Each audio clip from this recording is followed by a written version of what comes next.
Tayo about Hinebra at saka SMB yung Game 7 ng semis. So, nanalo yung San Miguel kasi again, bench depth. Okay, tinanggal si CJ. Usually si CJ regular yan. Si CJ playing longer minutes. Pero hindi siya ginamit ni Coach Leo. Sino ginamit ni Coach Leo? Yung Adamson connection. Na Jericho Cruz na naman sila. Na Trojano pa. Kasi nung nag-coach si Coach Leo sa Adamson, ginagamit niya to si Brondial, player niya to si Rodney Brondial, si Jericho Cruz at saka si Don Trojano. So kabisado niya na yung laro ng mga to. Tinanggal niya si CJ, tinanggal niya si Marcio. So ano yun? Lamang pa yung Hinebra nun. Ginamit, isa yun na sinasabi ko, nakakatakot din si Jericho eh. Si Jericho kasi gusto yung Game 7 eh. Gusto niya yung pukpukan. Yun na nagpalamang sa San Miguel, silang dalawa ni Trojano offensively. Sila yung bumuhat sa San Miguel offensively. I mean, saan ka makakita nung ganung kalalim na bench na may hugot ka? Kung ang Hinebra may Tenorio, ang San Miguel may Ross. Pero makikita natin dito kay Ross, kapag ka ito ginamit, hindi ito masyado umi-score, depensa inaasahan dito. Pero nung ginawa niya, tumulong siya sa offense kasi yung dumedepensa sa kanya is parang non-existent. Okay? Nakakatira siya dahil yung dumedepensa sa kanya is non-existent. Mahina sa depensa yung bumabantay sa kanya. Okay? Kasi syempre, pag ginamit mo si Wame, Atakeya si Wame, si Ross yung gagamitin mo, mas malaki. May depensa pa yun. Yun yung wala yung Hinebra. Kasi anong ginagawa ng play ng Hinebra? Kung sino yung binabantayan ng pamangkin ni Johnny A, yun ang inaatake nila. So, syempre, nagpo-force ng double team yun. Anong nangyayari? Nung una si Mo. Si Mo dumadive. Pag dumive si Mo, libre. May buwelo yun eh. Oh. Pag nagmintis ka, minsan pag nandun si Junmar, akala nga natin na injured. Buti nakabalik. I mean, wala nga nang mahihingi kay Troy Rosario. Wala ka nang mahihingi kay Japet. Kasi ginagawa nila yung kanilang trabaho. I mean, lumiit yung lamang ng San Miguel dahil sa mga offensive rebounds ni Troy. At yung kanyang mga undergold shots. Yung mga tira niya sa ilalim, wala ka nang mahingi kay Troy. Kasi sumasabay dito kay Troy.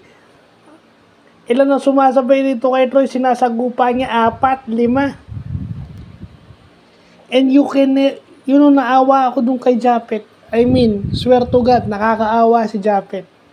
I mean, kinocongratulate ko si Japet dahil doon sa effort na binigay niya, pati kay Troy. I mean, okay, fine. Ginamit mo si Maverick. Pero dahil nga hindi mo siya ginagamit, wala siyang buwelo. Ginamit mo nga si Maverick Amisi, sila Jason David, pero dahil hindi mo naman sila ginagamit consistently, wala silang buwelo.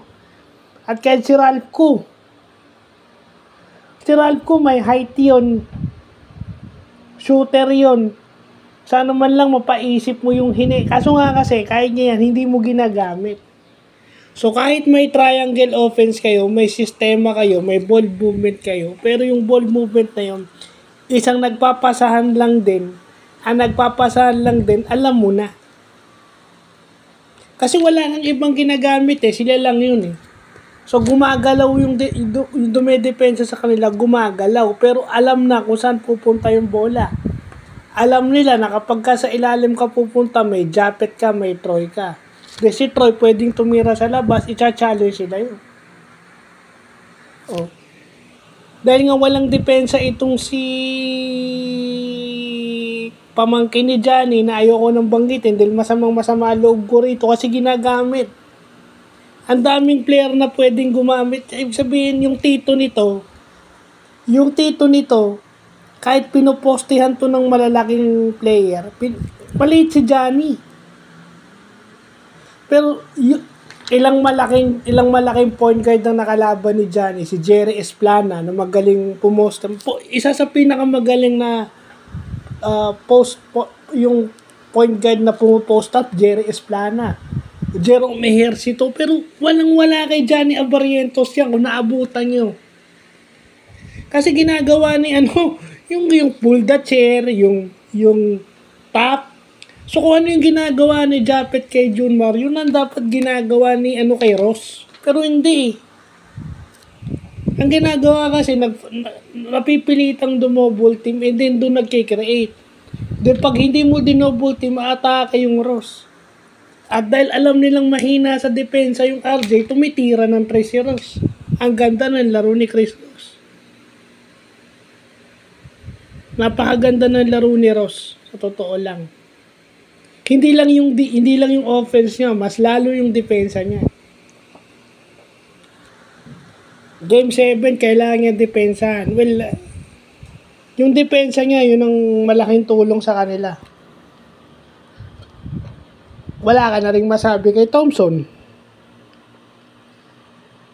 Kaya nga walang rebound masyado si Thompson dahil si Ross ang bantay. Nawawala yung rebounding activity ni Scottie dahil kay Ross. Sa tingin ko lang So, hindi ako pero kung gusto talaga ni Abarrientos ni RJ na tumagal sa PBA, he should put premium on playing both ends of the floor. Dapat siguraduhin niya nakatatakutan din siya sa depensa just like his uncle. Gaya ng tito niya. Kasi yung tito niya, kahit pumost up yung kalaban, wala kang problema. Kaya ni Johnny single coverage yun. Kasi bakit? Dahil mas maliit, dahil mas matangkad yung babantayan, at saka malakas ang katawan ni Johnny. Yung prime ni Johnny, Diyos ko. Kaya nga sa akin, kaya si Hector Calma, isa pa yan. Pag pinostihan mo yan, patay ka. Bisa si Hector Calma, kung hindi nyo naabuta si Hector Calma, bisa pinopostehan nila yan. Yung assistant coach ngayon ng San Miguel, si Ato Agustin. Ang lalakas pumosting yan, pero guardia yan Si Ato Agustin. Si Atom Bam. Yung 1992 MVP. Marami sa history ng PBA ng galing pumosting na guardia. Akala nyo ba yung mga big man lang ang puposte? Hindi.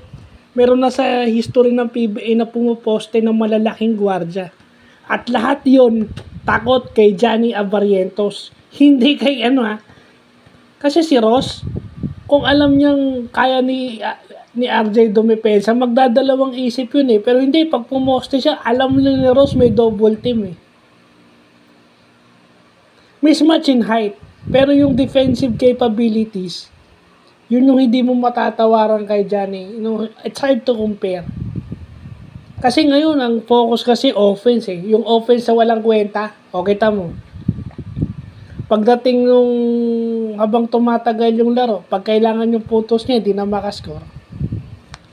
So sana yun ang matutunan niya na kahit hindi siya umi-score, yung depensa niya, kailangan niya trabahuin. So, yun lang po.